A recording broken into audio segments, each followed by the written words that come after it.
بسم اللہ الرحمن الرحیم اللہم صلی اللہ محمد وعلی محمد واجل فرجہم تحفہ یا علی مدد۔ یقیناً آپ سب خیر و عافیت سے ہوں گے اللہ اور اہل بیت کے ایمان سے۔ آج ہم آپ کو بتائیں گے کہ مولا علی علیہ السلام کی مودت کتنی ضروری ہے کہ خود رسول خدا صلی اللہ علیہ وآلہ وسلم نے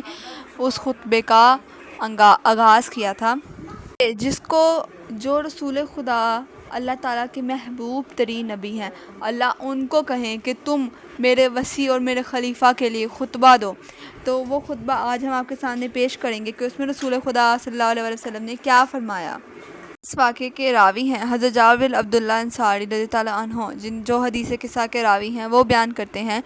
کہ رسول خدا صلی اللہ علیہ وآلہ وسلم پر حضرت جبرائیل علیہ السلام نازل ہوئے اور عرض کی کہ اللہ تعالیٰ نے فرمایا ہے آپ کھڑے ہو جائیں اور اپنے اصحاب کے سامنے علی علیہ السلام کی فضیلت کا خطبہ دیں، تاکہ وہ آپ کے بعد آپ کی طرف سے اپنے بعد آنے والوں کے لیے تبلیغ کر سکیں، اور تمام ملائکہ کو حکم دیا گیا ہے کہ جو کچھ ہم بیان کریں وہ اس کو غور سے سنیں۔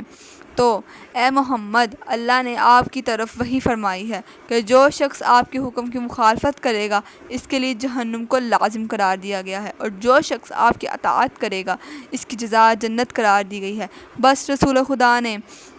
اپنی منادی کو ندا کا حکم دیا، بس منادی نے نماز با جماعت کی ندا دی، بس لوگ جمع ہو گئے اور رسول خدا اپنے گھر سے باہر تشریف لائے اور منبر پر تشریف لے گئے، اور جو سب سے پہلے کلمات آپ نے ادا فرمائے وہ یوں تھے: اعوذ باللہ من الشیطان الرجیم، بسم اللہ الرحمن الرحیم۔ اور پھر فرمایا: اے لوگو، میں بشیر ہوں یعنی بشارت دینے والا، میں نذیر ہوں یعنی ڈرانے والا، میں برحق نبی ہوں، اور میں اللہ تعالیٰ کی طرف سے ایک ایسے مرد کے حق کی تبلیغ کرنے والا ہوں جس کا گوشت میرا گوشت ہے، جس کا خون میرا خون ہے، وہ علم کا خزانہ ہے، اور اس کو اللہ نے اس امت سے منتخب فرمایا اور اس کو چن لیا ہے، اس کو اپنا محبوب بنایا ہے اور اس کی ہدایت فرمائی ہے، مجھ اور اس کو ایک مٹی سے بنایا ہے، بس مجھے اس نے رسالت کے ساتھ فضیلت عطا فرمائی اور اس کو میری تبلیغ کی فضیلت عطا فرمائی ہے، مجھے علم کا شہر قرار دیا اور اس کو اس کا دروازہ قرار دیا گیا، اور اس کو علم کا خزن یعنی خزانہ دار قرار دیا ہے، اور احکام دین کو اس لیے لیا جائے گا، اور اس کو وصیت و وصی قرار دیا گیا ہے، اور اس کے امر کو ظاہر کیا ہے، اور اس کی عداوت کے خوف کو بھی، اور اس کی موالات کو واجب قرار دیا ہے، اور اللہ نے تمام لوگوں کو اس کی اطاعت کا حکم دیا ہے، اور تحقیق اللہ تعالیٰ نے فرمایا ہے جو اس سے عداوت رکھے گا گویا اس نے مجھ سے عداوت کی ہے، اور جس نے اس سے دوستی کی اس نے مجھ سے دوستی کی ہے، جس نے اس سے صلح کی جس نے اس سے بغض رکھا اس نے مجھ سے بغض رکھا، جس نے اس کی مخالفت کی اس نے میری مخالفت کی، اور جس نے اس کی نافرمانی کی اس نے میری نافرمانی کی، اور جس نے اس کو اذیت دی اس نے مجھے اذیت دی، جس نے اس سے دشمنی رکھی اس نے مجھ سے دشمنی رکھی، اور جس نے اس سے محبت کی اس نے مجھ سے محبت کی، اور جس نے اس کی اطاعت کی اس نے میری اطاعت کی، اور جس نے اس کو راضی کیا اس نے مجھے راضی کیا، اور جس نے اس کی حفاظت کی اس نے میری حفاظت کی، جس نے اس سے جنگ کی اس نے مجھ سے جنگ کی، جس نے اس کی مدد کی اس نے میری مدد کی، اور جس نے اس کا ارادہ کیا اس نے میرا ارادہ کیا، اور جس نے اس کو روکا اس نے مجھے روکا۔ یہ اللہ تعالیٰ فرما رہے ہیں اور رسول خدا اللہ کا پیغام ہم تک پہنچا رہے ہیں۔ پھر رسول خدا نے فرمایا: اے لوگو، جس کا تم کو اس کے بارے میں حکم دیا جائے اس کی اطاعت کرو، اور اللہ تم کو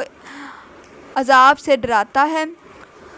ہر نفس نے جو کچھ اس نے نیکی انجام دی ہوگی اس کو وہ اپنے سامنے پائے گا، اور جو کچھ اس نے برا کام کیا ہوگا اس کو بھی اپنے سامنے پائے گا، اور وہ خواہش کرے گا کہ اس کے اور اس کے عمل کے درمیان بہت زیادہ دوری ہو جائے، اور اللہ تم کو اپنے آپ سے کیسے ڈراتا ہے۔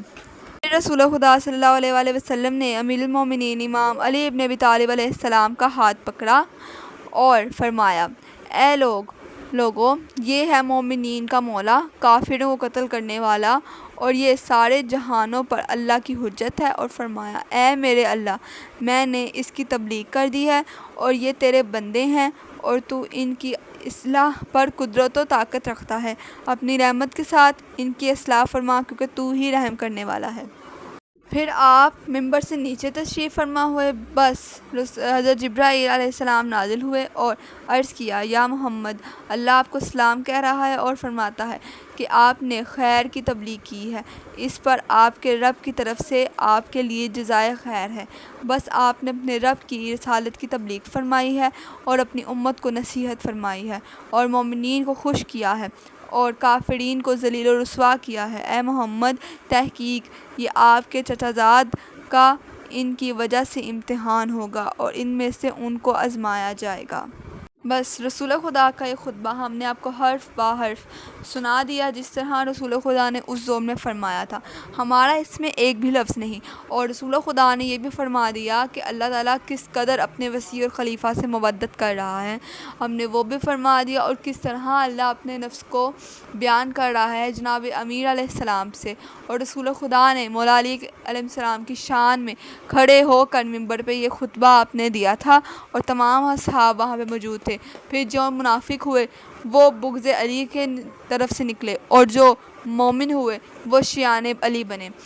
صرف ولایت علی اللہ کو حکم تھا جس کو ماننا اور جس کی اطاعت کرنا تمام جاندار چیز پر فرض کر دی تھی، پر کچھ منکر ایسے تھے جو ولایت علی سے ہٹ کر شیطان کے پیروکار ہوئے۔ بس یہ خطبہ ہم نے آپ کو اسی طرح بتا دیا ہے۔ کتاب کا حوالہ ہے امالی شیخ مفید کی کتاب سے، ہم نے بیان کیا ہے اس پورے خطبے کو۔ اللہ حافظ۔